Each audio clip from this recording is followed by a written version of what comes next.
بالله من الشيطان اللعين الرجيم بسم الله الرحمن الرحيم الحمد لله رب العالمين والصلاة والسلام على سيدنا محمد وعلى آله الطيبين الطاهرين وبعد. Last time we were talking about Aristotle, and I don't remember, I thought we managed to actually finish everything even though we got a bit rushed towards the end, but if there's any outstanding issues that anyone would like to discuss from that, then we can do that, although I didn't bring my copy of Aristotle with me. I'm not a hafiz of Aristotle, so I have the copy memorized. But yeah, if you want to talk about that, we can.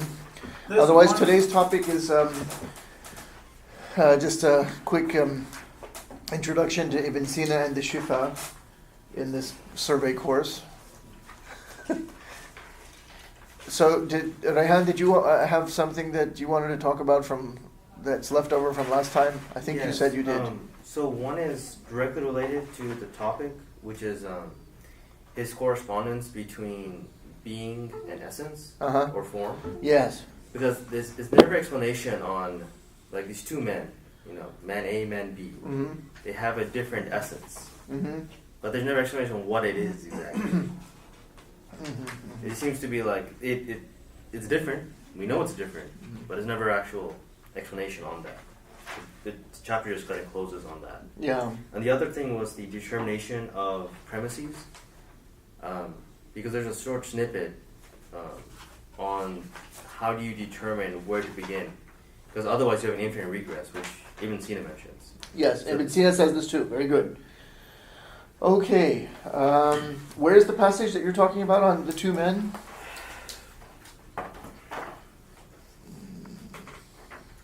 Do you have the?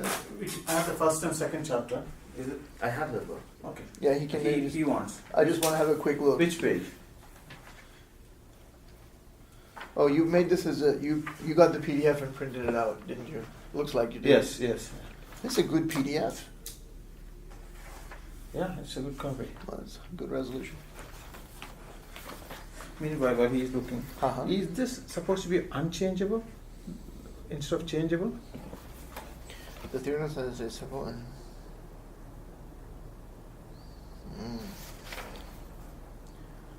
The theoretical science. That's odd. I think I'm.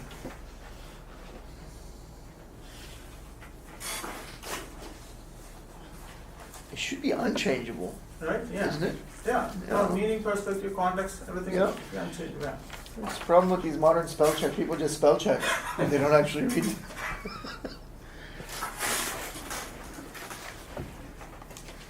Okay. So this section.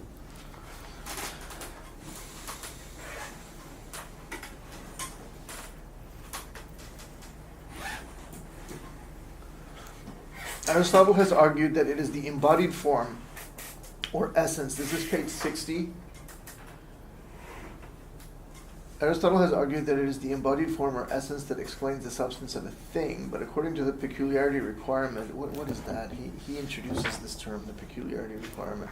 Okay. The embodied form or essence must be unique and peculiar to a thing.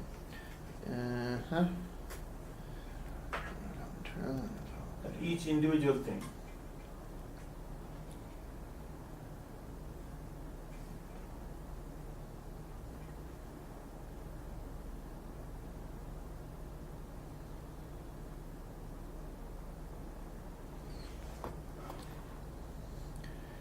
Yeah, he's trying to resolve an ambiguity that's there in the original Aristotle's text of Aristotle. This often happens with philosophical texts, that sometimes it's ambiguous, but then usually, at least in the Islamic tradition, you have a commentary tradition.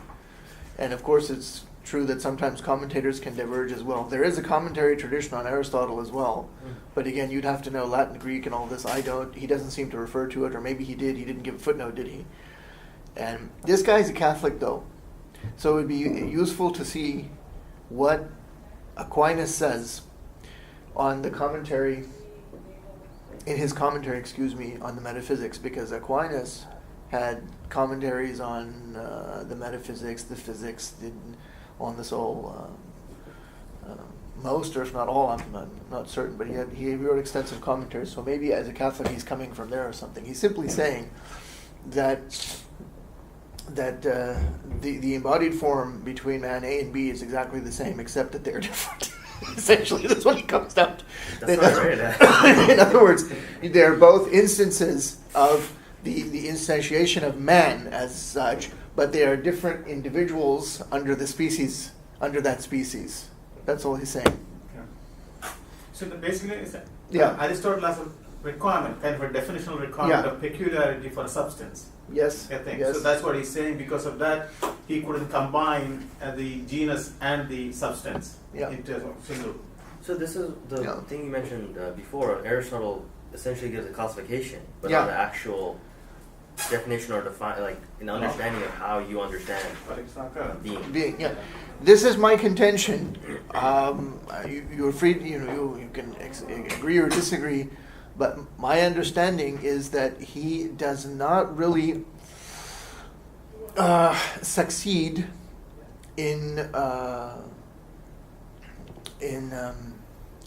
founding a new science or establishing a new science of being as such. What I think he does is that he recognizes that there is something being separate from quiddity, and that he wants to analyze it, but in the end he comes down to that in the external world we are really presented with substances, which in Arabic are jawahir, johar and jawahir, singular and plural johar and plural jawahir, and that these substances are what he then essentially then is interested in studying. So he says, well, we have substance and then we have accident. And accidents have to inhere in a substance. And he analyzes all these different sorts of a'rad, accidents. In Arabic it's arad and a'rad. And there are time and place, or quantity and quality and position and relation. In other words, it comes down to, yes, they are the these 9 categories are actually the kinds of accident. So in short, he ends up coming up with a science of substances rather than a science of being. He makes a science of substance rather than a science of being. That's what I think. And substance in Greek is ousia, and ousia really just means the thingness of a thing, or thinghood. And so it comes down to a study in Aristotle metaphysics really comes down to a study of existing things rather than existence. So to put that in Arabic terms, he's coming up with an ilm or a science of mawjudat, existing things, rather than wujud.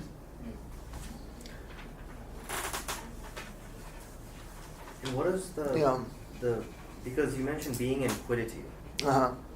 And we talked about how it corresponded with wujud and mahiyya. But could you explain what quiddity is? All right, so the quiddity of a thing is, quiddity is actually conceived of in 2 ways. But for our purposes, we'll just say that quiddity is what you say in response to what a thing is. If you are asked, what is this? You would say, it's a chair. For example, I'm pointing to this chair and say, what is this? You'd say, it's a chair. So they'll say also in Arabic that the mahiyya is what is said fi jawab ma huwa, ma yuqal fi jawab ma huwa.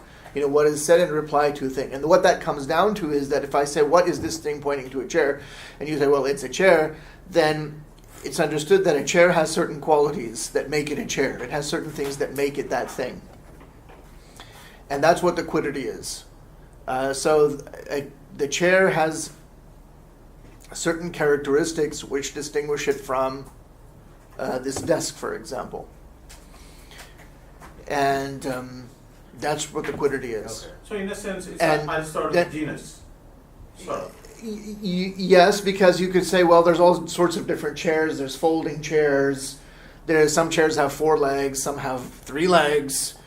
This chair is a folding chair, so it has you could say it has 4 legs, but they fold in a certain way. Some chairs don't have any legs at all. They have like a round circular base. Some are made of wood, some are made of plastic, some are made of metal. So you can have a genus. A chair can be conceived of as a genus also. Or it could be a species under the genus of furniture, for example. I was meaning species, not genus. You can conceive it of it as depending which way you look. it depends on which way you look, yeah. So you can go that way. But my point is that Aristotle also understood that, all right, we have this chair, for example. And in this case, this is a folding chair. It looks like it's made of a combination of plastic and metal. And so it has its material cause, right? The material cause is the stuff it's made of. And its efficient cause, somebody assembled it, someone, or designed the manufacturing process. This is a mass-produced chair, obviously. But let's say you had a very nice, expensive wooden chair that was made by a carpenter. Then obviously this carpenter is the efficient cause. He's the person who puts it together, so to speak, and it has a particular form. Obviously, if you take that assemblage of wood and put it together in a different way, in a different form, you would get something which is not a chair. So it has a peculiar form, which is the formal cause. Then you have the efficient cause, the material cause, and then it's obviously made for rest, for sitting. And that's its, what cause? It's its final cause. The teleological. Yeah, the purpose.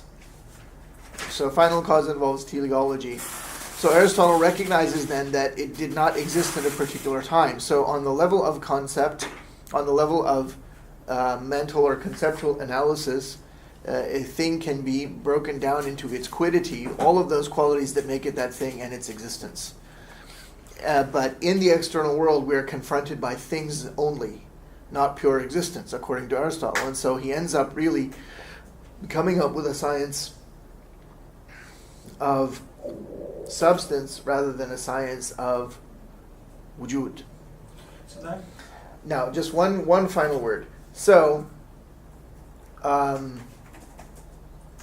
substance, usya or johar, and quiddity or mahiya, and these are all concomitants, or they're all coextensive. Do you understand what I mean by that? No. What does that mean of the word coextensive? You don't understand the meaning of the word Not English fine, but in the philosophical context. I mean, we covered in the primitives. It's the same thing, right? So if I say the existing thing, if I say quiddity, if I say substance, they are all synonymous, essentially. Right? So if I speak of, for Aristotle, he talks about primary substances, right? They're living things. So let's take a primary substance, a cat. So that cat is an individually existing thing. In Arabic, we would say it's a mawjud. It's also a particular quiddity. And it's also a substance. So it's all of those things. And those are essentially synonymous. He's basically analyzing, you're subjecting the cat to analysis in three different ways that amount to the same thing. Do you see what I mean now? May not be quite, but let me see. I got it. When you talk about cat as a substance, then it's Aristotle's the individual thing. Yes. Then when you talk about cat as a form of Aristotle, in the sense, so that is the quiddity of Aristotle, or species of Aristotle, right? Yeah. Okay, and then what is the third one you said? It's an existing thing. It exists. Yeah. So those are all coextensive. You see, they're talking about the same thing. Got it. Okay. Yeah. But at a different. It's the same notion. thing conceived in slightly different ways. Okay. But those slightly different things amount to the same. Okay. One question. You of course explain quiddity, and you also explain substance. Then you also brought being, which is wujud, right? Yes. Wujud. Yeah. No. Could you distinguish between substance and being? I think I may not have got that clearly when you differentiate substance and being. Okay, so would you agree that Socrates is a substance? Yes. Yes, or any given human being is a substance, right? Yes. You would be called substance, primary substance in the language of Aristotle, right? Yes. Okay. How old are you? I'm not asking your age, but think about that. 49. Okay, so 70 years ago there was no you, Correct. right? So your existence is separate from your being a substance. Do you understand? My existence is different from my being a substance. Yes. Because you came into existence, you were born on your birthday, and therefore then you came into existence. Before that you did not exist. So your existence is separate from your quiddity, or from your substance, or from your being an existing thing. Okay. That's all it is. It's So- a very simple, different distinction. My substance comes into being after I was born, right? In a sense, Yes. right? So what my For Aristotle, of course, the species of human being is always there. Okay. Okay, for Aristotle. But you as an individual existing thing, it's very simple to understand that there was a time when you did not exist. Correct. And now, mashallah, you exist. Right. And we want you to continue to exist. But as we all know, none of us is getting out of here alive. Yeah. And so every living thing will one day die. Yes? So, so you can easily understand that existence is separate from quiddity. So similarly, most of you have some kind of phone, an iPhone, what have you. I remember when the iPhone first came out. I remember when the iPod first came out. And I was once walking around campus and I had an iPod, and one of my students from Kuwait asked me, "What is this?" He didn't know what it was. I said, "Well, it's an iPod." So it's clear that there was a time when this was the original iPod. They were really fat in those days, and so it's very clear that the iPod did not always exist. Then there was, then they got the iPod Nano, and then the iPod this and the iPod that, and they came out with the thing again. It was the iPod Classic, but obviously there was a time when it did not exist. Hard as that may be for you all to believe. So the existence of the iPod is separate from the iPod itself. There was a time where it was simply a twinkle in the eye of Steve Jobs, so to speak. He conceived of it. I assume he's some inventor invented it, right? And then there was designers and so forth, and then they designed the processes, and then they constructed some horrible factory in China where it's assembled, right? And so we have the iPod. So you can conceive of the existence of the thing separate from the quiddity of the thing. That's all that's at work here. Is it clear to you now? Yeah. But how does being and existing now? Mm-hmm. I'm trying to see what you mean by being different from substance and existence. Yes? So being is same as existence? The word being and existence are usually used synonymously in English. Okay. Yes. But when we talk about an existing thing, that's a mawjud. It's not its wujud. It's a very important distinction. You are conceiving of that thing as a thing. And what we should be doing in first philosophy is try and study things independent of their thingness. In other words, we are interested in their essence. No, we're interested in their existence, in their being, their wujud. So we are not, in metaphysics, we are not interested in studying a particular thing as a mathematical object, or as an object of study in physics in terms of its mass and its and if it has a mass, it'll have a particular weight in a particular gravitational field, and it'll have a particular density and a particular, I suppose, electrical conductivity and resistivity, etc. It'll have various physical, chemical properties. We might study a living thing in terms of which genus it belongs to. Is it a plant? Is it an animal? What is it? Let's say if it's some sort of an animal, what species of animal under the animal kingdom does it come under? Is it a fish? Is it a four-legged creature, etc.? So you can study things in various different ways, under different subjects, under different sciences, under different fields of inquiry. But what we want to do in metaphysics is study things in the most general and abstract sense possible. And when you study something in the most general and abstract sense, you must take its most general and abstract thing about it, which is its wujud, its existence, independent of whether It is an animal or a vegetable or a mineral, independent of its weight, its mass, its existence, its electrical conductivity, its velocity, its density, its momentum, etc. That is what is involved in metaphysics. And that's why metaphysics is first philosophy, because it is the most abstract and most general of fields of inquiry, and most primary and most basic and most essential. It is really the study of the ultimate causes of things. It is first philosophy. Yeah. So of course Aristotle talks in his book, his definition of form, right? The ideas and the shape, it may take, of course that probably goes further, closer to the sense aspect. mm-hmm. What Aristotle form is different than the wujud you're talking about, right?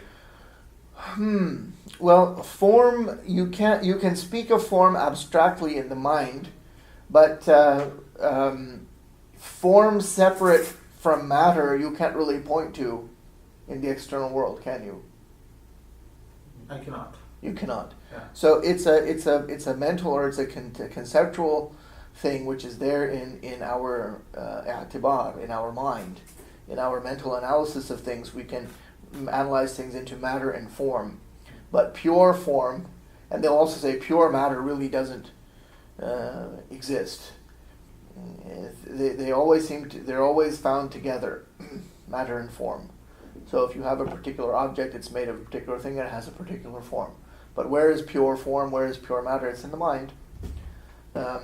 So similarly, But yes. even when Aristotle talks about form, Yes. it's about idea and it's sort of a shape, right? That's what his definition of. Mm-hmm. Matter is separate, right? Yes. Matter is not part of the form. Right. Now that form Uh-huh. is still different from existence. Well, it's also an existing thing. Mental notions also are existing things. They exist in the mind. There is mental existence and there is also existence in the external world. And so there is this distinction, but our ideas, our concepts, even if they are of impossible things that can't actually exist in the external world, we do have that notion in our mind. That too is an existing thing, but it only has a mental existence. So there are impossible things that we can conceive of. The example they love to give in Islamic books is sharikul bari, that God should have a partner. That's a mental notion. It's not actually true. There are plenty of people who believe in theologies of this kind. Obviously, Muslims reject them.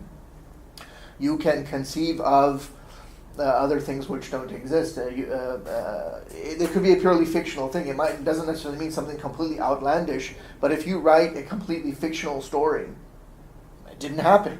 That's all in your mind. You can write it down. And then there's also things like mathematical notions. So in geometry, we talk about a circle, and we have a very nice circular window in this room. But if we measured that accurately enough, we would find out that it's really not a perfect circle. The perfect circle, is an idealized thing, and for Plato, it's an ideal form. So no matter where you go, you will not find a perfectly circular shape. So that if we measured this circular window, we would find that the circumference is not an exact circle. In other words, every point on the circumference is not exactly the same distance from the center in the plane of the glass, and we'll actually find that the glass plane is actually not even a plane, that there are some imperfections if we look on a proper scale of magnification, etc., etc. So that's also something which really only exists in the mind. So there is mental existence, and that's very important because actually it's really only in Islamic philosophy that they really investigated in great detail the distinction between mental existence, or what's called al-wujud al-dhihni, and external existence, or what's called al-wujud al-aini al-khariji. So Ibn Sina talked about Ibn Sina talks about that in the section we're going to look at today. Yeah. So I think I'm getting slowly. So in a sense, That's good. In a sense, when we talk about existence, by existence, in all this common, what is common to existence of mental in the physical? So that existence Exactly. is what Existence is the common factor. Yeah. It's what everything has in common. Got it. Yeah. That's really what we're concerned with in metaphysics. And this is good that we discuss. It's much better. I don't like to talk for the whole duration.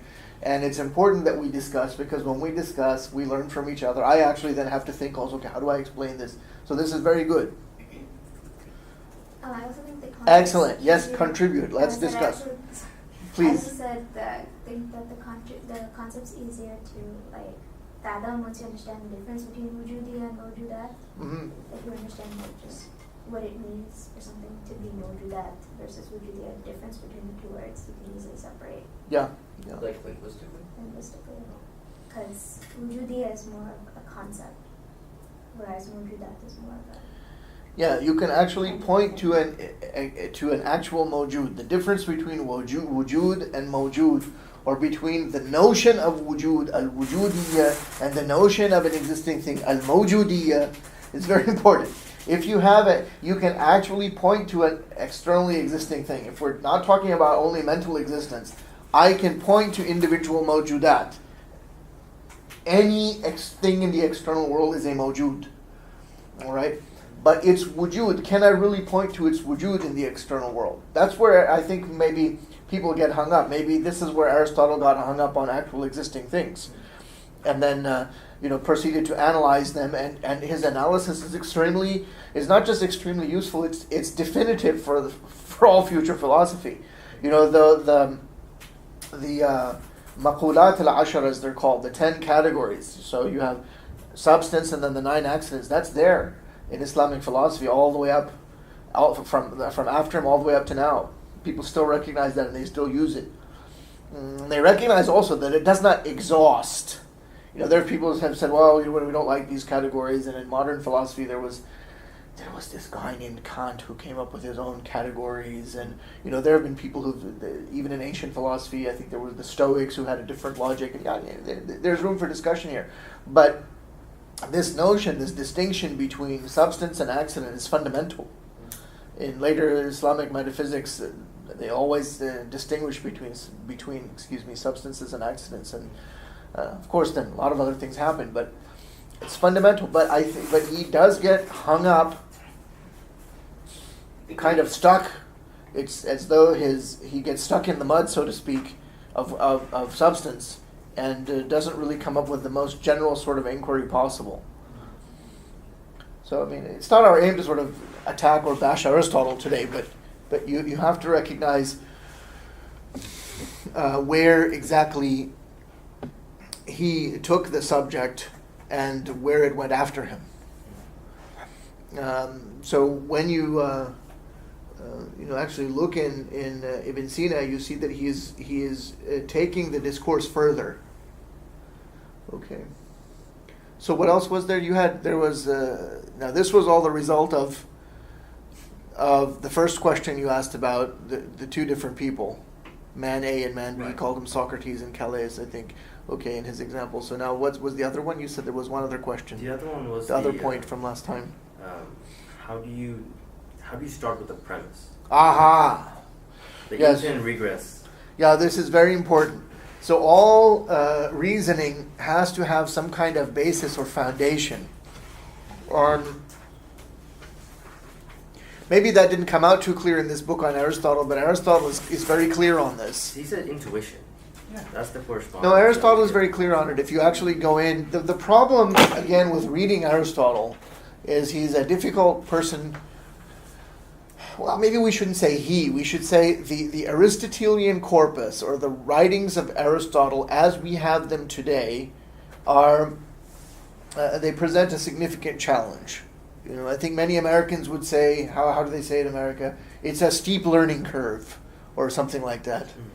Right? In other words, it presents a significant challenge to the novice, shall we say. And to get from novice or complete beginner to expert will take you a very, very long time. And so there are various reasons. Who knows really what happened? I'm not an expert on these things, but the writings as they exist present significant challenges. And one of those challenges is that he spreads things around. So it's important to have, one approach is just to sit down and read Aristotle from beginning to end, about 1,200 pages, and spread that out over several years, and keep notes and so forth. But there's no reason to reinvent the wheel, I think. And there are very good guides along the way. The classic book, I found out this is still in print, is by W.D. Ross. And I was at Half Price Books the other day. I never pass up. If I'm driving by, even if I have a few minutes, I go inside because, the stock always changes. And you never know what you will find. And I actually found a copy of the W.D. Ross book for like $6, but I already have it, so... But if you look around, you can find it's on the Beltline. Yes, you can go back and look if you want. You might. Yeah, you might still find it there. Anyway, so the W.D. Ross book is a very good guide, and what makes it a particularly good guide is that it covers all of Aristotle, all of the Aristotelian writings, but topic-wise, and he puts footnotes and he cross-references. He says, well, if you really want to understand this thing in the metaphysics better, go back to such and such passage in the categories. And you should know another thing. There's a standard way. You may have noticed this. Because there are so many different translations of Aristotle and different published editions, the really scholarly books never refer to a page number for Aristotle. They just write metaphysics or Nicomachean ethics, and then they'll put some numbers. Those numbers are called the Becker numbers, Bekker. There was some classical critical edition in Greek by somebody named Becker, and those refer to the paragraphs there. But if you have those numbers, you can find a passage in any translation of Aristotle, because all the good ones, and if they don't have Becker numbers, don't buy it. All of the good editions of Aristotle, and even little excerpted editions, put the little numbers in the margins, so you can find your way around. And so he'll tell you. And apparently there's some newer book out also, but Aristotle is pretty standard. If you just get Ross, and I think it first came out in 1927, that will help you. So it's not that he didn't talk about this; he does. And in that way, Ibn Sina is much better. Ibn Sina is very, very systematic. If you have the whole Shifa, it takes up a lot of space. It's pretty good, and it's pretty well organized. I don't think maybe the indexes and things are not very good, but typically, in the Arab world, these kind of books are books that you would actually sit down and read, and you would cross-reference it yourself. That's the best way. The great paradox is the book is no longer in its entirety even sold in the Arab world. It was originally published in the 60s in Egypt, the whole of the Kitab Shifa, and it only remains in print in its entirety in Iran, because the book continues to be read and taught and studied. Now, to be fair, the part that they really only focus on is the ilahiyat, which is the culmination of the Shifa, the metaphysics of the healing. It's the culmination. There are some, reprints of it. Occasionally you can come across. I once came across in Egypt, but I didn't like it at all because they reduced the size, because the original size, really big, it's what you call a quarto-sized book, like as tall as my forearm. And there's plenty of room in the margins, and it's a nice big print. It's really good. But you can only get that edition in Iran now. And for years, I looked around the Arab world, and finally I had to have someone buy it from Iran and get it for me. And you can't even mail a letter to Iran. You can't get books from Iran if you're in the U.S. So luckily I was in the UAE, and this person actually purchased it, and then he came and he gave it to me. And it was very kind of him, but anyhow, it's a very important book. So we'll just go into Aristotle, go into Ibn Sina on the basis of this question, Rayhan, because Ibn Sina deals with it. But as a preview, so I think that Aristotle deals with this question earlier, somewhere in his more logical books. Wouldn't be, I'm not exactly certain exactly where, but it would probably be somewhere either in the categories or in the prior or posterior analytics. It's going to be somewhere in there, I guess. But Ibn Sina also talks about these issues. He talks about them in the Shifa, and he also talks about them in his own categories, in his own section on the categories in the Shifa, at the very beginning of the Shifa. So you have to realize that the Ilahiyat is the culmination of the Shifa. And remember, we talked about a structure to knowledge, which Aristotle was very keen on delineating. So everybody who comes after him in the Islamic tradition more or less follows the same scheme. They also conceive of philosophy as being built on logic. At first, philosophy is the culmination, or builds upon logic. It builds upon mathematics, which included all those things which I said before, which were arithmetic, geometry, mathematics of music, and the mathematics of the heavens, and physics, the study of the natural order, and metaphysics then, or first philosophy, builds up on those. And where psychology or the science of the soul fits in is kind of a question, right? Is it really under physics? Is it under metaphysics? They discuss and debate about that. But they all recognize that you have to have certain fundamental notions before you can embark on any kind of inquiry in any subject. Now, the classic example here is geometry. Specifically, the geometry of Euclid, what we call Euclidean geometry. But I specifically mean when I say the geometry of Euclid, I mean the book by Euclid. Has anybody ever seen it? No. We all, I think most of us here have had some kind of mathematical, scientific, or engineering education at some point in our lives. So we must have all studied geometry. Yes. When you study geometry, did you study from Euclid? Again, the answer is no. It's part of the systematic dumbing down of education in the modern world that this original book is not studied. It's a shame. They don't even mention his name. No, they have to mention his name.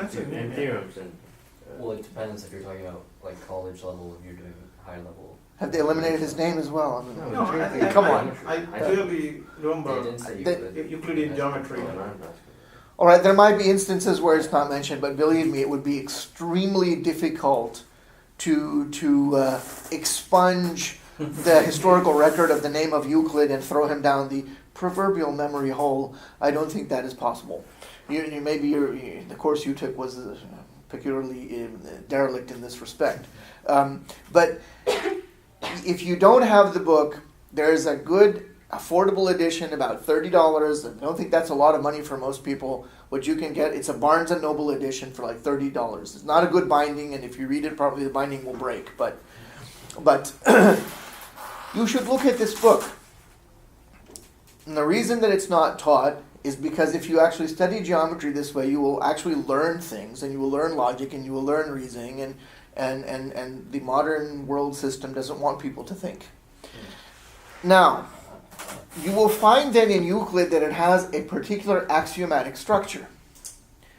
All right, and you will find that many philosophers, classical philosophers, ancient philosophers, philosophers in the history of Islam, even philosophers on the eve of modernity, people like Benedict Spinoza, for example, they were all emulate the style of Euclid, where they want to start from basic or first principles, common notions, things which are actually undefinable. There are certain primitive notions.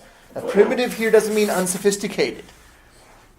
Primitive means basic, fundamental, foundational, and on which everything else is built, because you can't go further or simpler or more basic or more fundamental or more foundational or more primitive than those.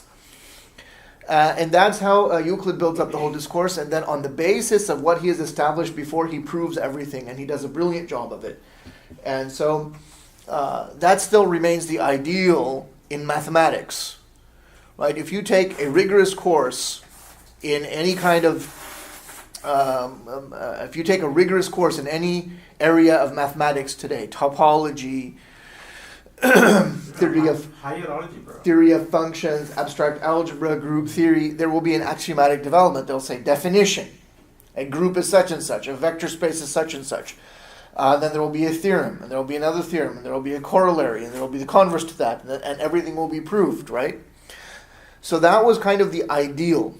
And interestingly enough, the modern scholar of the school of Mullah Sadra, Allama Tabatabai, he wrote his book, his sort of compendium on metaphysics. He was very influenced by mathematics. He tried to also follow a mathematical structure in his book Bidayatul Hikmah and his other book Nihayatul Hikmah, the beginning of wisdom and the end of wisdom. Excuse me. So there are certain fundamental notions. So what is the most fundamental notion? Well, in logic really divides into what? It's the study of the acts of the mind, as you know how they maybe would say it today, especially Thomist philosophers, Thomist or followers of Aquinas, that they would speak of philosophy as you know, it's the study of these fundamental acts of the mind. And the fundamental acts of the mind are the concept, judgment, and then argument. And in Arabic, actually, they talk about logic is the study. The logic will be conceived of as an instrumental science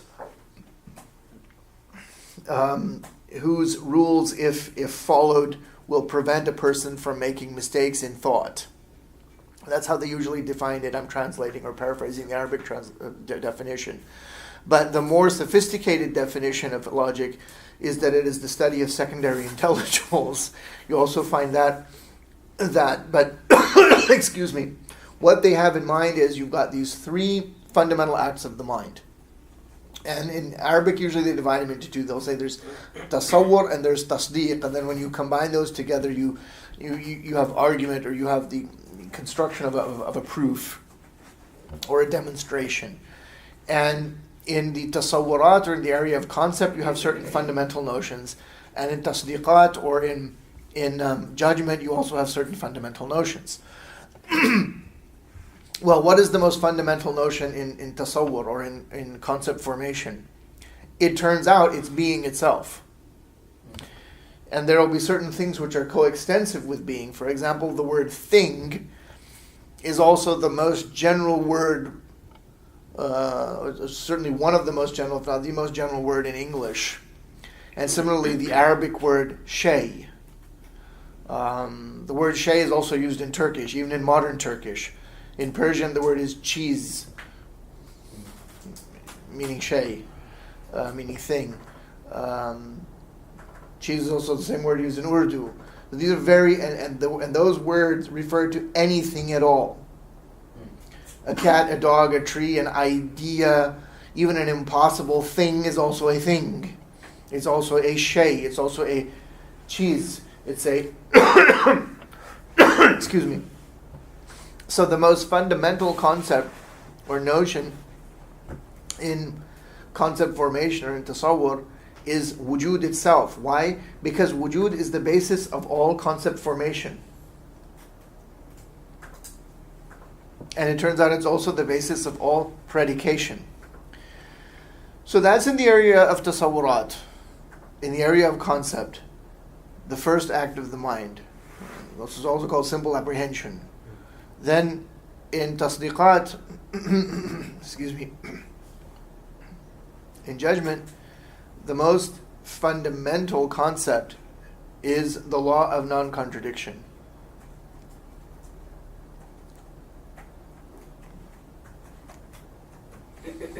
And those, interestingly enough, are related to metaphysics, because truth and falsehood of a proposition correspond to being and non-being, or existence and privation.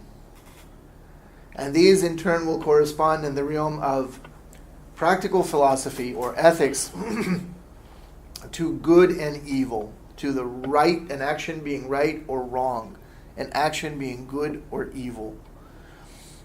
And then these in turn will have an influence on your soul in psychology. Whether you do the right or do the wrong, and whether your actions are actually based on right concepts. So there is a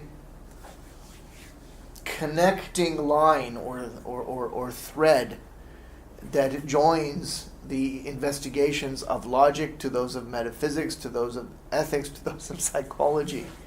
Very important. And this integrated structure is something that was very well understood. And in ancient philosophy and Islamic philosophy, and these philosophers really tried to bring that out. They really write, unlike the Aristotelian writings. If you pick up traditional books of Islamic philosophy, they're usually extremely well organized and very well written. That doesn't mean that they're an easy read, because they often summarize arguments, they don't go into great detail, and the language is often very technical. So you could say that these books are difficult, you could say the concepts are hard, but you couldn't say that they were badly organized. If you think it's badly organized, then there's something wrong with you. You haven't understood, or you haven't appreciated, you haven't read it carefully enough. So the Shifa is very well organized. The Kitab al-Najat also of Ibn Sina is very well organized. Even people who were opposed to philosophy, Al-Ghazali, Tahafut al-Falasifa, it's a very clear, well organized book. Ibn Rushd's books, very well organized. Mullah Sadr, all these guys, they wrote in a very systematic kind of way. So what is happening in the Shifa? I just took simple extract for you as an assignment to look at. And we'll just try in what remains of the hour, or it's actually not the hour, the class period, actually it is about an hour left, to go over these two little sections from the Kitab al-Shifa. Keep in mind that the Shifa is the culmination, that the Ilahiyat, the theology, the metaphysics, the first philosophy section is the culmination of the Shifa. Well, if it's the first, if metaphysics is first philosophy, why does he put it at the end? It really comes at the end of the book. Why would you put it at the end? You mentioned this before, because although it's first philosophy in terms of reasoning, it's better to understand things from a more specific sense of more general. Exactly. It's easier to go from the particular to the more abstract. It is first philosophy. It is logically prior to these things, but it is usually best studied at the end of all the other investigations that it forms the basis of. So he puts it at the end. And in the, he's calling them chapters. This is Michael Marmura's translation. In Arabic, though, the word for chapter usually is bab, but here it's fasl, so it's section, but these are really minor points. So we'll just say chapter 4. Chapter 4, al-fasl al-rabi', on the totality of matters discussed in this science. Again, this is the Marmura translation. في جملة ما يتكلم فيه في هذا العلم. So again, this is Michael Marmura's translation, published by the Brigham Young University Press, 2005. In this brief section, he really sets out the whole plan of the book. And it's divided, mind you, by modern editors. And I'm not sure if these divisions are there in the Cairo edition, but anyhow, the in this edition it's divided into 9 paragraphs. And so the 9th paragraph, of course, he says that, and when we reach this point, we shall have concluded this our book. فَإِذَا بَلَغْنَا هَذَا الْمَبْلَغْ خَتَمْنَا كِتَابَنَا هَذَا. Right? So here in chapter 4, he's setting out an outline of the book about everything he's going to do. And without going into any one particular thing here, I want to simply point out that this is very similar to what Aristotle, or what we have seen in Aristotle, is it not? If you've read the section, then you will see that he's also talking about things which are separable and inseparable. He's talking about, he also talks about substance.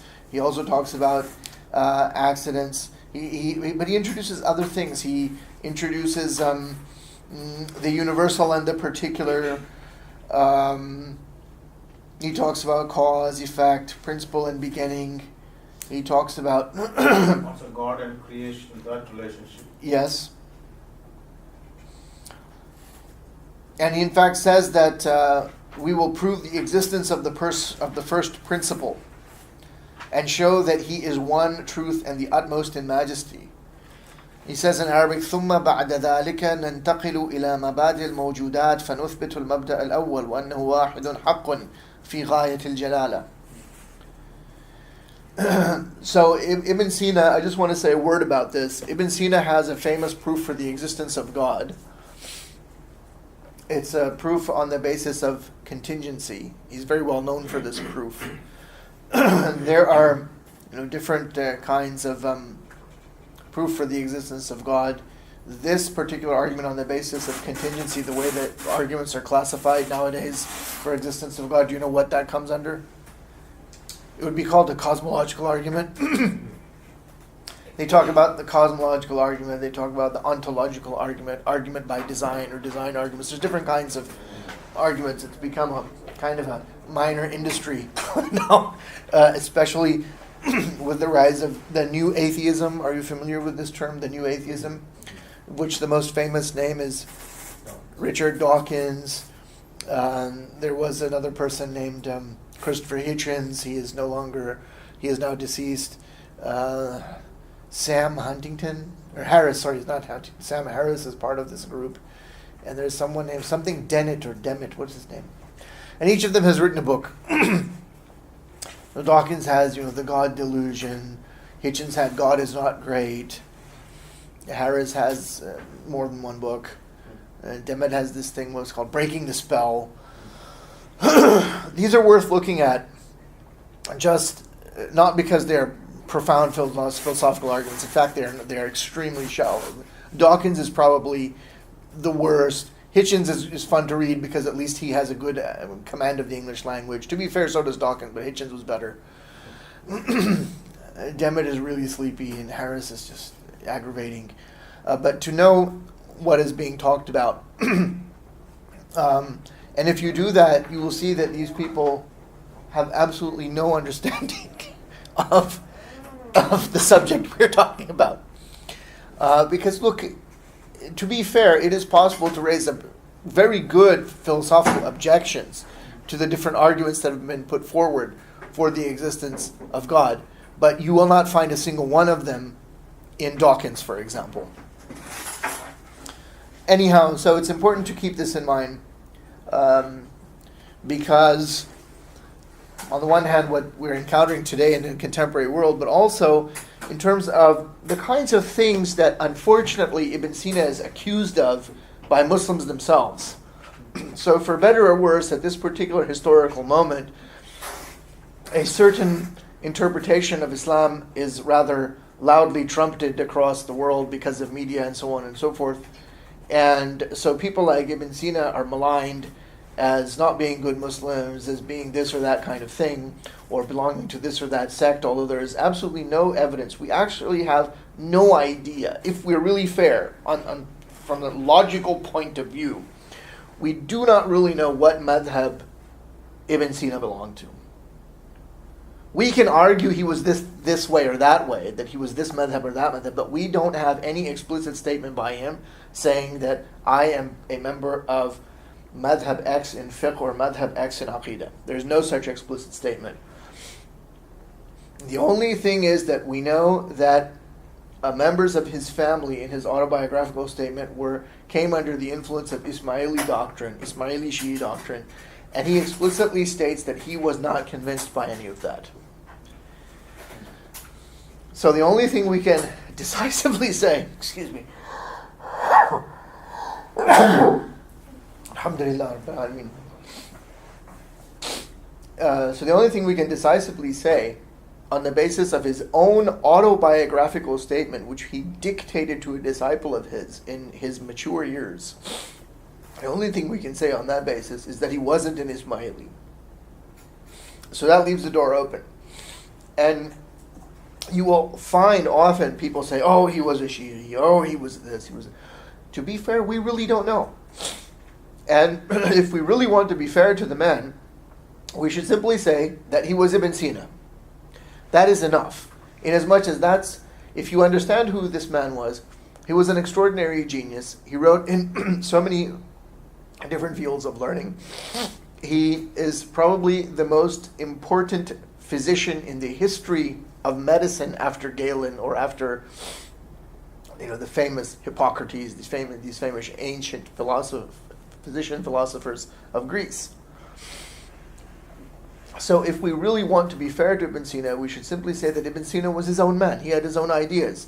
And instead of making these kind of simplistic pronouncements about whether he was Sunni, Shi'i, or something else, read his work and say that Ibn Sina was this. He upheld this. It's clear that he's not an Ash'ari. It's very obvious. And he has his own ideas. And to his credit, he has set them out in great detail. So this kind of misrepresentation of Ibn Sina is most lamentable. All right. So, yes. On that. that. Yeah. Even if he's Proceed, yes. Personally know Shia. I mean, even Shia theology, Muslim jurists, even Sunni jurists have accepted as a valid. Yeah. Some Sunni jurists have, other Sunni jurists have rejected. But at least the mainstream, I mean, the great ones have recognized validity, right? So even if he's Shia, even if he is, right? Okay. Yeah, it's fine. Now, the question I have is, yes, Imam Ghazali kind of classified Farabi and Ibn Sina as sort of a rejecter of our ideas. So yes. That is the question. Why did he do so? Certainly Ghazali has understood Ibn Sina, I'm assuming, as I understood Ghazali and Farabi. I mean, Ghazali is not a marginal figure in the intellectual history of Islam. And he studied philosophy to basically reject it, right? To refute it. He did. So, given his understanding, why did he classify Farabi and Ibn Sina as sort of rejectors of faith? Yeah, here we come up against another problem in the modern Muslim world, and that is the problem of hero worship. And there's a considerable amount of hero worship of Al-Ghazali. And this comes out very clearly in the famous documentary made on Al-Ghazali, which now you can watch on YouTube, called The Alchemist of Happiness. I happen to know personally the person who made this film, and I was actually in his London studio watching a pre-cut version before it came out in DVD, and so I have some idea what went behind it. Of course, I didn't see the whole thing until it came out. I don't particularly like that documentary about Al-Ghazali. But it was like a documentary, but no, I'm making a point. Because it also raises Al-Ghazali up to a certain kind of hero level. And the funny thing is that the same people who attack, the people who most vigorously attack, or let's not say the people, but the forces which are behind the most vigorous attack against Ibn Sina are the same forces who, in certain other contexts, will praise him and say that the Arabs, in particular, and Ibn Sina was not an Arab, had great achievements in science. And they always mention the same people. Ibn Sina is one of them, and Al-Biruni and others, and they never really go into it. So similarly, the people who tend to lionize or idolize Al-Ghazali have not read him. And the ones who have read him should know better, or they haven't read him very critically. And so they just raise Al-Ghazali up to this level. Oh, he studied philosophy and he completely demolished philosophy. And I think I said some of these things on the very first day. Yeah. And that led to a very animated discussion with that fellow.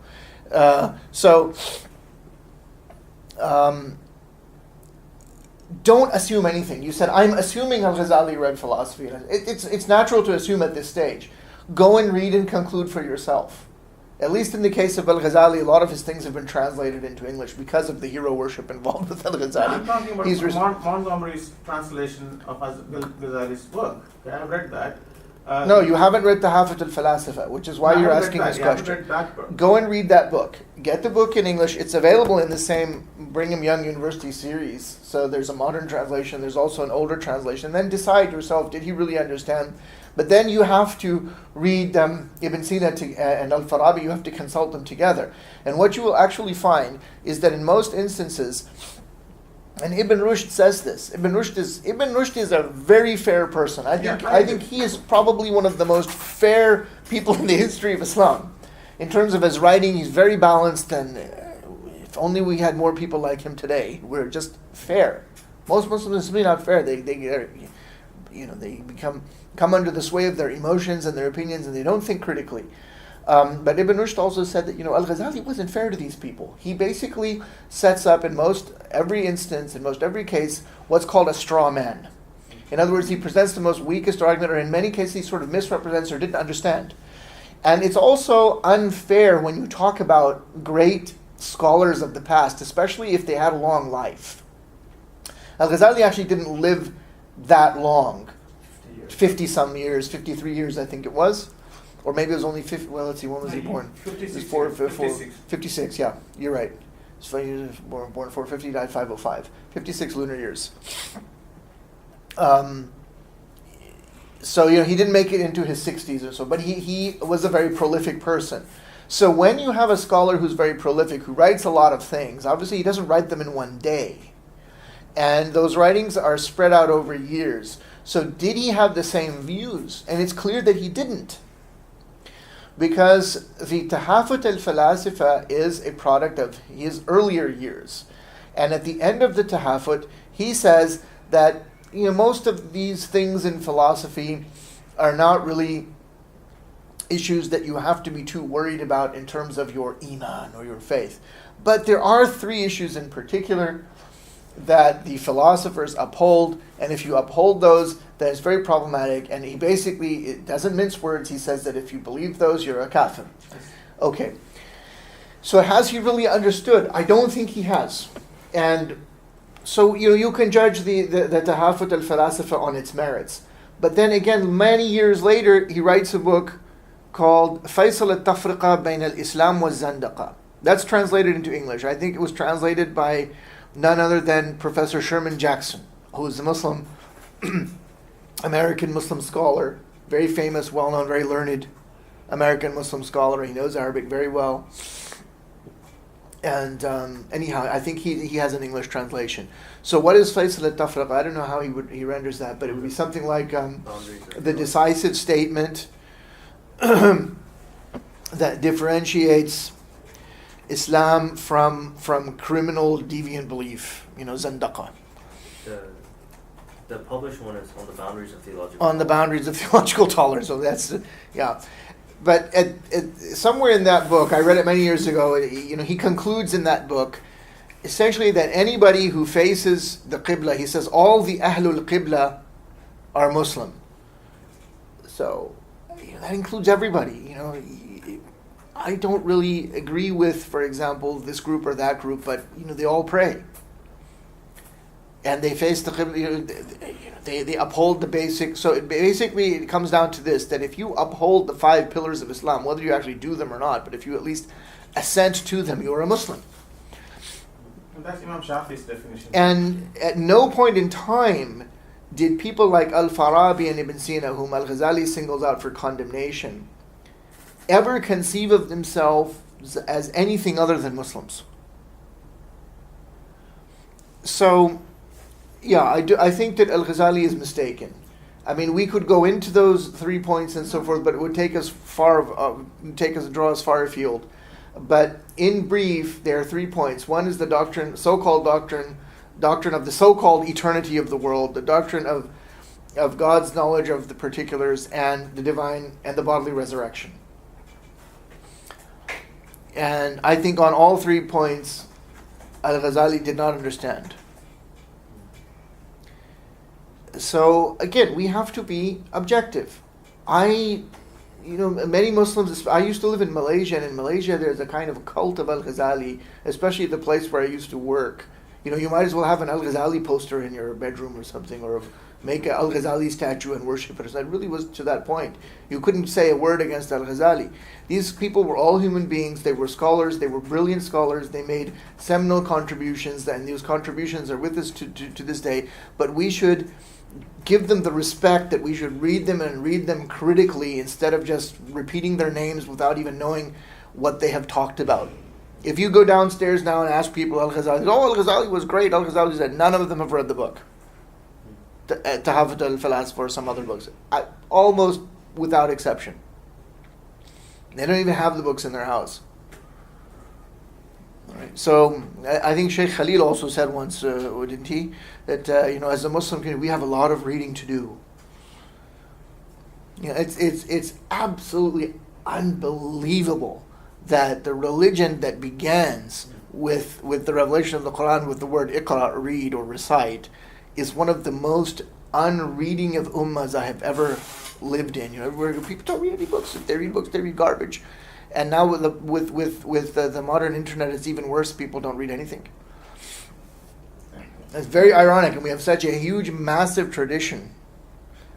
So there's a lot of reading to be done. I Yes. think also Ibn Rushd is probably a best arbitrator of this issue, perhaps, because he is a classic jurist, Maliki jurist.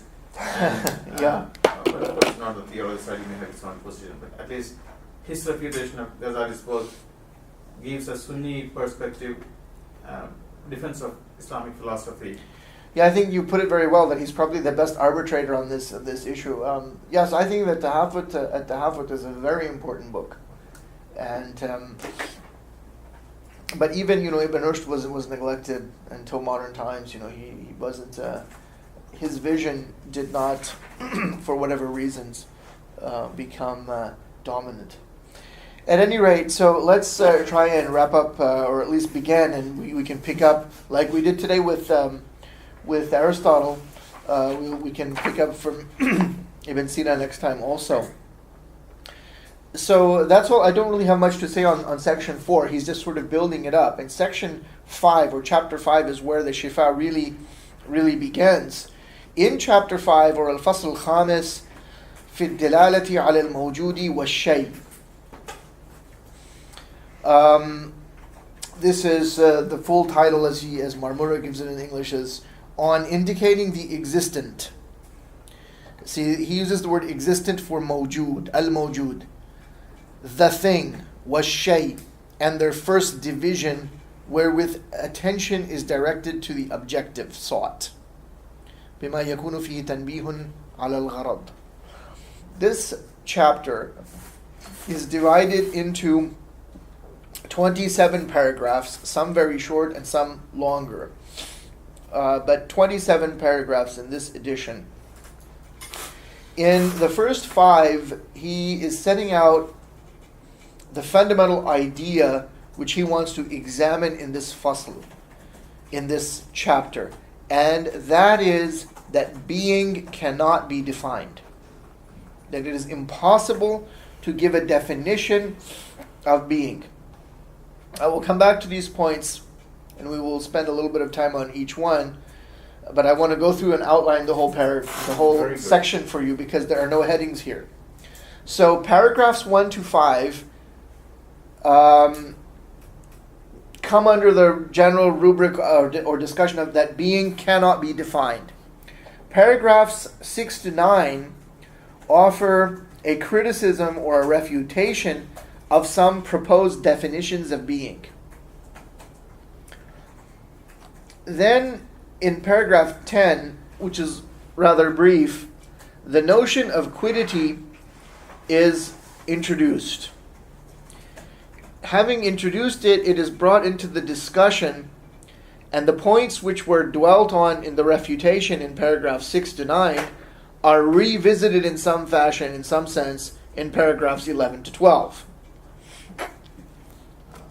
11 to 12, could you repeat? What does it cover? 11 to 12? It introduces the notion of quiddity and then uses that notion with the same kind of arguments that are there in paragraphs 6 to 9. So paragraphs 11 to 12 is like a rehash of paragraphs 6 to 9, except with quiddity. Then continuing on from paragraph 12 to 18, he examines non-being. Non-being is Adam in Arabic. Okay. Then in 19 he presents a conclusion, mainly the term the existent or al-mawjud, and the term ash-shay, the thing, and the term al-hasil or the realized are all concomitants of one another, that they all follow from one another, that they're all coextensive. Paragraph 20. In paragraph 20, we encounter a dismissal of erroneous views about being. And he doesn't bother refuting them. He just mentions them and says, these ideas are just absurd. In number 21, paragraph 21, he says that the existent al-mawjud and al-mahiyya or quiddity and al-jawhar or substance are all coextensive.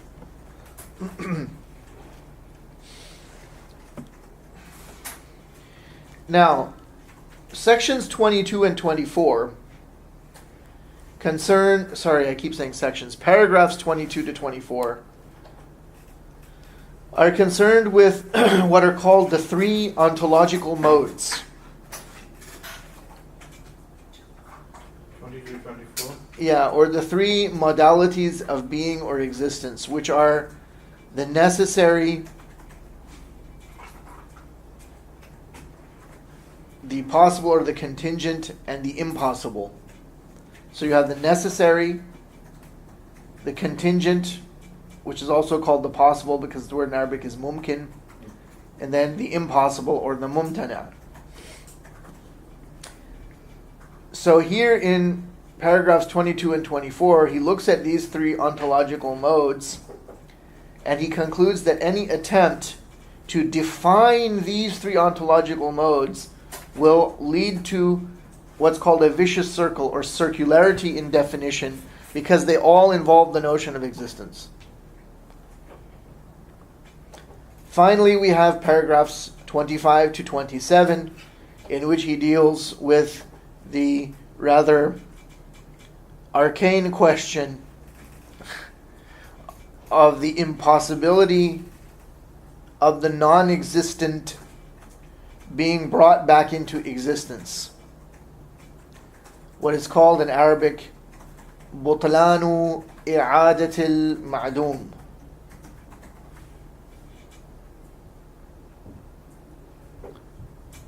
Okay, so that's a kind of a sketch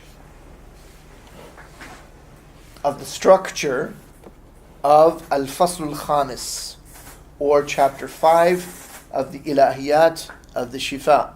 And did you say impossibility of the non-existent being brought back into existence? Yeah. Right? Okay. Yeah.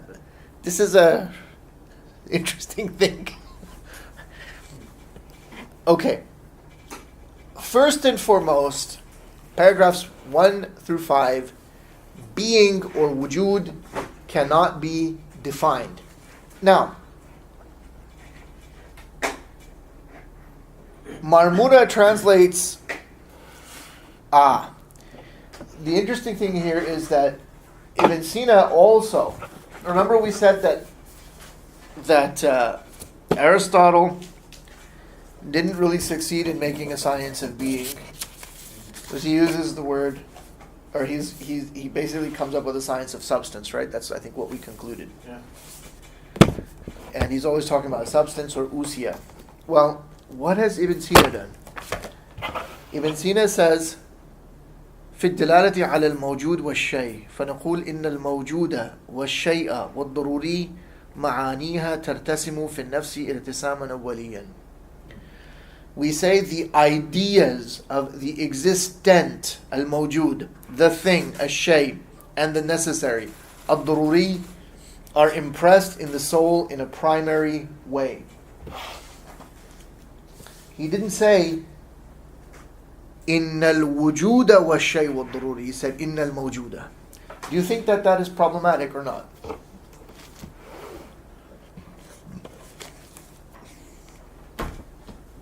Yes. Why is it problematic? Because we can mentally conceive of the concept of existence. So Shouldn't that be something that's impressed in us primarily? I'm not sure I understand you. The sentence was in al-mawjud was-shay wal-daruri. Yeah. Basically within the tabi'a of insan. Uh-huh. So I disagree that wujud is not in the tabi'a of insan to understand wujud. Wujud is not in the nature of man? No, I say wujud is in the nature of Is, okay. Yeah. So he is talking about the individual existing thing rather than existence. And this is, I think it can potentially be problematic. You can use the word mawjud in both senses, I suppose, in as much as the only truly existing thing is God, as al-mawjud al-haqiqi, but since the term mawjud can also mean any kind of individual existing thing, I think it can potentially lead to problems, and it's better to use the word wujud. And people like Mullah Sadra tend to only use the word wujud. So you find some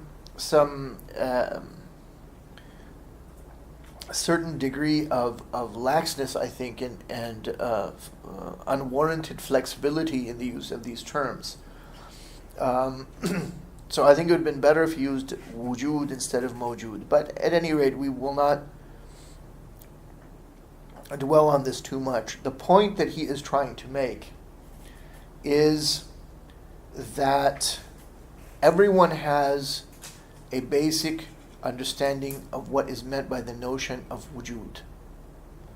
I will tend to use wujud exclusively.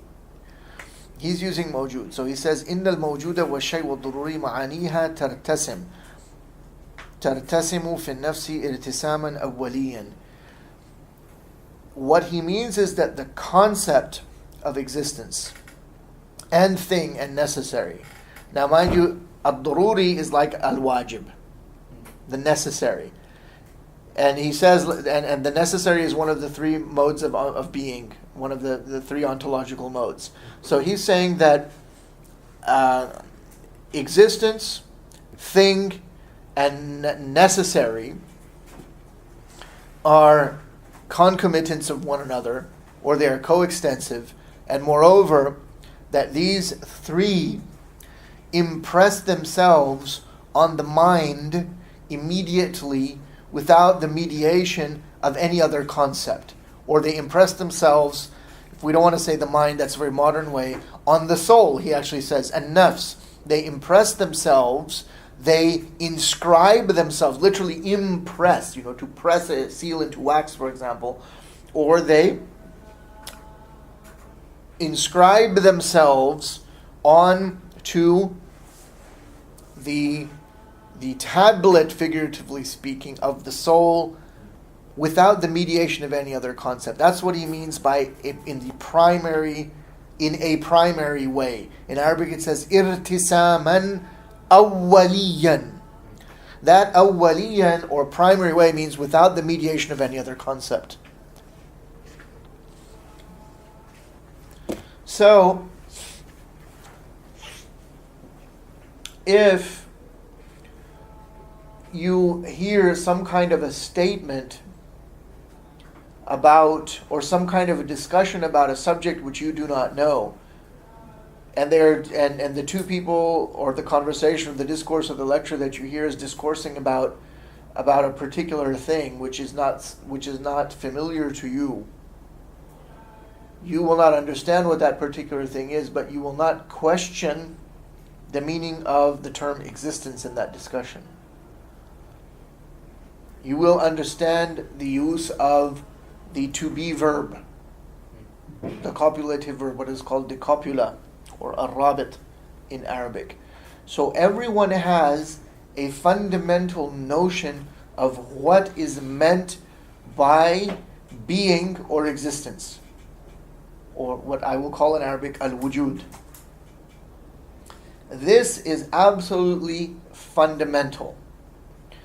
And so when people tend to reject the need for the detailed proofs for the existence of God, and there are such people, apparently Ibn Taymiyyah was one of them, but I have to be fair, I haven't read the works in question of Ibn Taymiyyah, but a modern contemporary advocate of the views of Ibn Taymiyyah recently made a video on his Facebook. I have in mind, of course, Yasir Qadhi. He has these little 5 and 3 minute video clips about Iman quotes, or what's it called, Iman IQ or something like this, about how, well, we really don't really need any proofs for the existence of God because it's in the fitrah. Well, what is actually, I beg to differ, but what is actually there in the fitrah is this fundamental, very basic intuition of what is meant by existence, which is common to all human beings. Every human being has a basic and fundamental notion of what is meant by being or existence. However, to truly and deeply understand what is meant by existence or being, al-wujud, is one of the most difficult things. And even though everyone has a basic intuition, a very fundamental, primary, basic, ontological intuition of what is meant by al-wujud, being, existence, it is impossible on the basis of Aristotelian logic, or any logic for that matter, to define being, to define existence, to define wujud.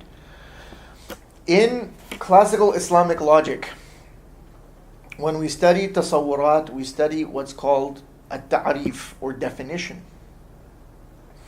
And in defining, you always have a mu'arrif and a mu'arraf, the defining terms and then the defined term. The definiens and the definiendum, I think, is a Latin way of saying it in English. And it is impossible to define wujud, because typically when you make a definition, according to this system, what's called a ta'rif or a hadd, you have to mention the genus of the thing being defined and what is called the specific difference, or that thing which distinguishes that thing from the other elements that come under the genus.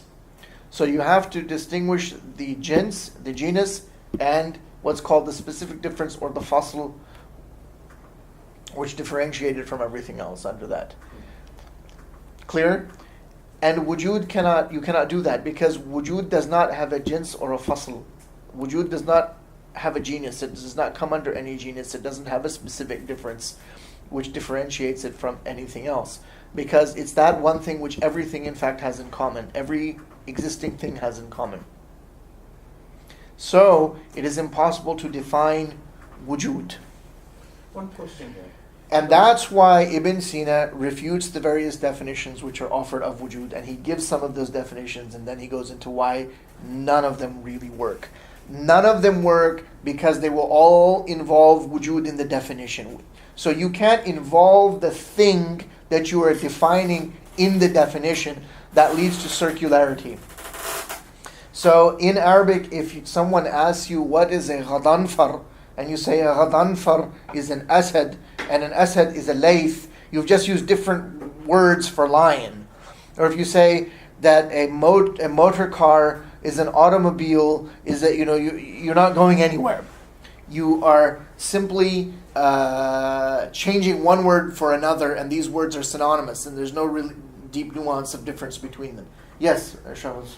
The first sentence here, the necessary are impressed in the soul in a primary way.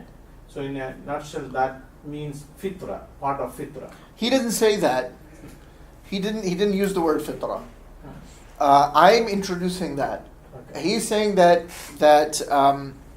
those are impressed there in the soul in a primary way, but I'm saying that he doesn't bring in this notion of intuition and so forth, but he means this. A lot of things you have to sort of think about this and see how they're elaborated. He means that wujud is something which everyone understands. That's another reason why you can ask anyone, they will understand what is existence. If you can say, if you ask them, if you ask someone, do you know what momentum is? He may not be able to give you the definition of what momentum is in physics, but he will not question the meaning of the word is, unless he is Bill Clinton. So my point is, Something idea-wise, from history a long time ago. Idea was, when we talk about fitra, it essentially means the same thing, right? Yeah. Something in our fitra means it's fundamentally there in our essential nature, right? Yeah. Okay. Yeah. Now this particular sentence directly refutes Aristotle's viewpoint. Aristotle says, may not be, no, Aristotle says, axioms we understand, not understand, but we know through induction without any mediation. But he also says it is not existing in us in a natural way where it requires to be brought out. Right?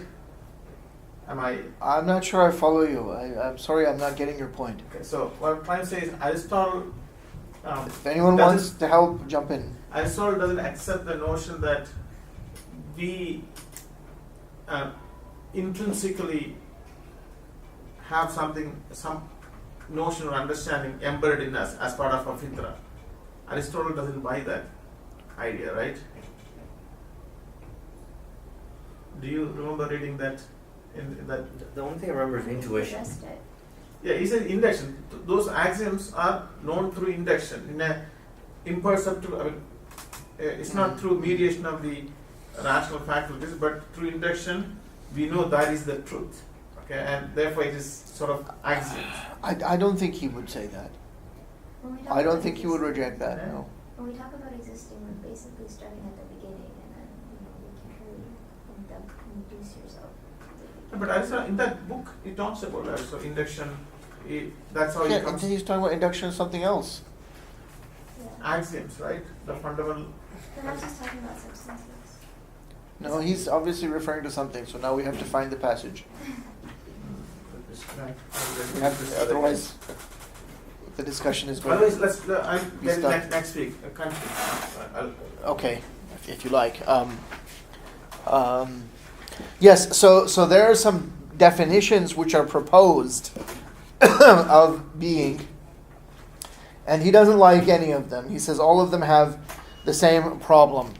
So, for example, there are those who have defined existence as ما يمكن أن يخبر عنه, I think is what he has. That's paragraph 6. وكذلك قول من قال إن الشيء هو الذي يصح عنه الخبر. Yeah, so there were various definitions which are given of being. He mentions some of them here, he doesn't mention others. So if you were to define being as the affirmed in itself, the affirmed in itself is a definition which has been offered in Islamic theology, philosophy, for al-wujud. The affirmed in itself, or al-thabitul ayn. Which paragraph are you on? This is not in the book. But we're on paragraph 6. The refutations begin from in 6 and go through 9. So he's already established in the very, very first paragraph that we looked at that being and thingness, or ashayiyya, are coextensive. So if you speak of al-mawjud or ashay, or if you speak of al-wujud, existence or being, and ashayiyya, thingness, that the two are coextensive. In paragraph 8. And so if you try, and what about paragraph 8? In the English translation it says, moreover we say the meaning of existence and the meaning of thing are conceivable and so on are two meanings. Mm-hmm. So in the Arabic, Here's 8, yeah. إن معنى الوجود معنى شيء متصوران في الأنفس وهما معنيان والموجود المثبت والمحصل أسماء مترادفة على معنى واحد. Yeah, what's the question? so here you use existence, right? And not Yeah. existence and not existence. Yeah, that's what I said. I said that Right. they are a bit lax in the use of these terms, and I don't like this. Okay.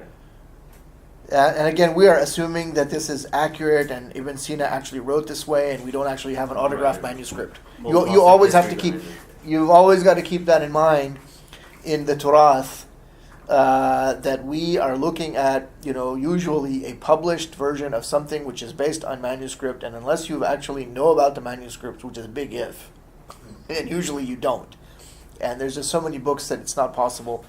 But, if you have the time and the inclination and you can get the manuscript, it's easier to get manuscripts nowadays than it was in the past. You find out a lot of things if you actually look at real manuscripts. So we're making an assumption, yeah. But it would, given that assumption, having made those caveats, it seems to me that they are sometimes a bit lax in the use of these terms, and they'll say wujud and al-mawjud.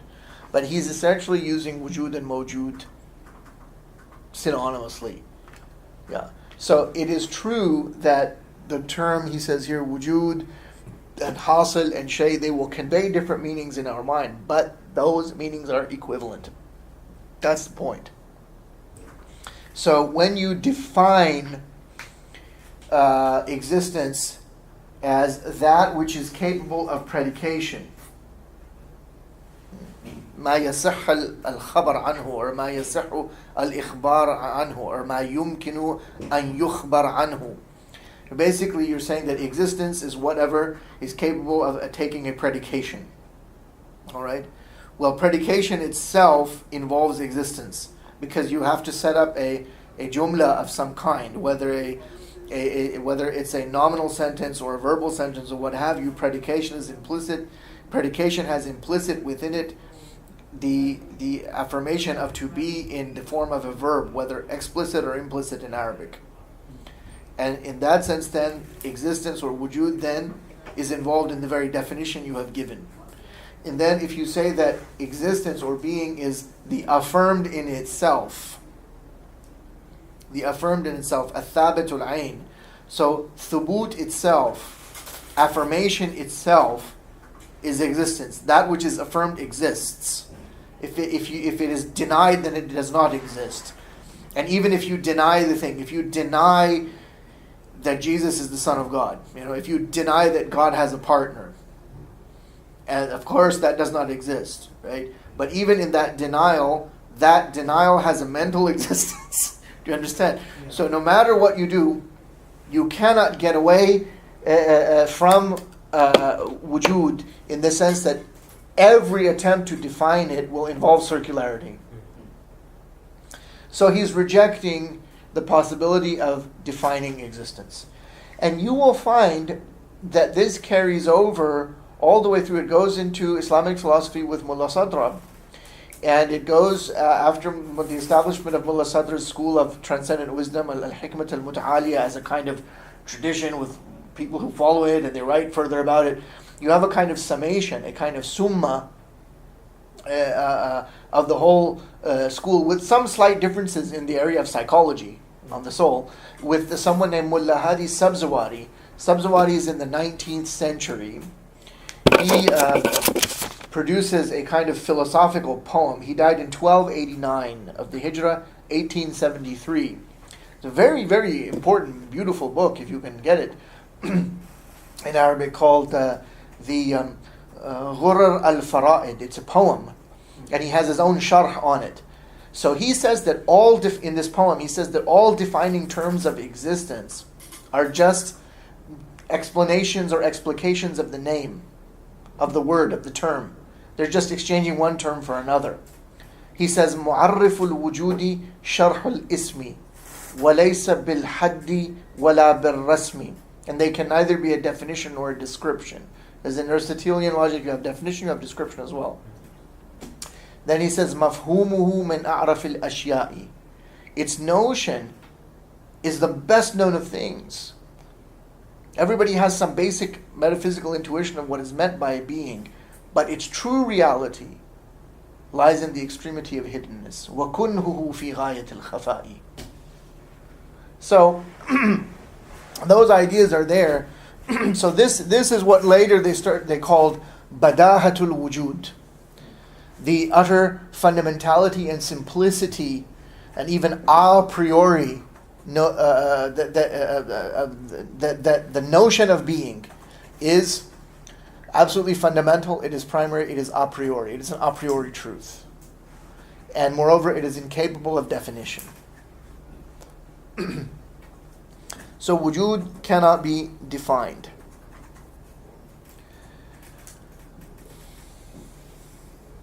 Okay. Okay. So you can look at these refutations, and I understand that the wording is kind of awkward and so forth. That sometimes happens in a translation. Otherwise, if you don't translate, then you end up creating a paraphrase, and it's another book. So it might be a bit awkward and so forth. But in 6 to 9, and then furthermore in 11 through 12, so 6 through 12, all that is being done is various definitions are being subjected to a searching analysis to establish that they all involve circularity on some level or not. And then he does the same by introducing the notion of quiddity. Then he looks at the notion of non-being in 12 through 18. And I don't know, because I think it's going to be time to pray, so maybe we should stop it here. It's because it's a good place to stop. And then we can pick it up from here next Outline time. is good, at least it'll give you an orientation when we read. I mean, I just Maybe you go back and look at it again, yeah. And you can do that when you read yourself. When you read, try and think in this paragraph, well, what's the main idea here, and then make it as a heading, and then read further. I mean, that's all I do. It takes a long time, effort. I know. Yeah, sure. It's giving us a Of course it's an direction, effort, but yeah. yeah. That's the whole purpose of we learn from the learned, right? So it's a little make it. No, I'm trying to easier. give you a kind of a guideline so that when you read through that, that's a very good thing to do with any kind of, philosophical texts are different. They really demand a lot of concentration. So, and it's possible that as you read, you just sort of get into the flow and you think you're understanding, but you're not. So you need to stop yourself, and it's good that this edition is arranged in paragraphs, and think, all right, what is the point here, and then just write down in a word or two what it means, and then go to the next one, and then go back and look at it. And it's a very good way to study, because honestly, a lot of people, they get overwhelmed by this. This is just all gibberish. What does it mean? So you need to slow down. Our culture is too fast. Read slowly, and then try and note down what it means, and it will make a huge difference. Believe me, inshallah. So Even when I read through Aristotle, a lot of ideas scattered, but trying to correlate, come back and put it together, it starts building up slowly. piece by true, piece. yeah. Okay, so I think we'll just conclude here, and then we can pick this up again from here next time, inshallah. Wallahu a'lam. Thank you, Jazakallah. Yakum, thank you very much for your patience, for coming. It's our pleasure. My pleasure.